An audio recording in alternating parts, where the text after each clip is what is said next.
The international community has expressed deep concern over the escalating crisis in South Sudan, marked by renewed violence, political instability, and a deteriorating humanitarian situation. Escalating conflict and political instability. The United Nations has warned that South Sudan is on the brink of a renewed civil war, reminiscent of the devastating conflicts between 2013 and 2018. Secretary General Antonio Guterres highlighted the arrest of First Vice President Riek Machar as a significant setback to the 2018 peace agreement, urging all parties to prioritize peace and the well-being of civilians. Clashes between government forces and opposition groups, including the Nuer White Army, have intensified, leading to significant casualties and displacement. The United Nations mission in South Sudan, UNMISS,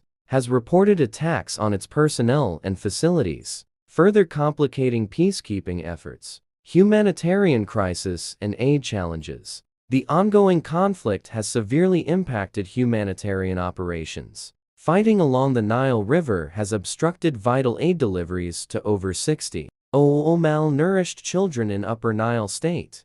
The World Food Program WFP and UNICEF have reported that insecurity and infrastructure challenges are hindering the transport of essential supplies. Additionally, attacks on healthcare facilities have raised alarm. The UN Commission on Human Rights in South Sudan condemned a deliberate bombing of a Médecins Sans Frontières MSF hospital in Fangak County, labeling it a potential war crime. International aid efforts are further strained by funding cuts. The United States' recent reductions in foreign aid have led to the suspension of food rations for 1 million refugees in Uganda, many of whom are from South Sudan. This has exacerbated malnutrition and raised concerns about forced repatriations.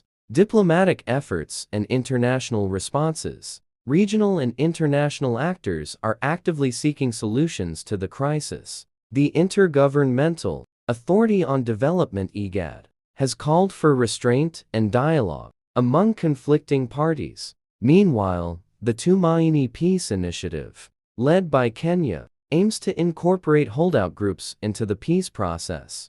However, the withdrawal of Spelmayo from the initiative has raised concerns about its effectiveness. The United Nations Security Council has held briefings and consultations on the situation in South Sudan, emphasizing the need to prevent a relapse into widespread conflict and to ensure the continuity of UNMISS mandate. Ongoing monitoring and support. The international community continues to monitor the situation closely, with calls for increased humanitarian assistance, protection of civilians, and renewed commitment to peace agreements. Efforts are ongoing to address the multifaceted challenges facing South Sudan, including political reconciliation, security sector reforms, and economic stabilization.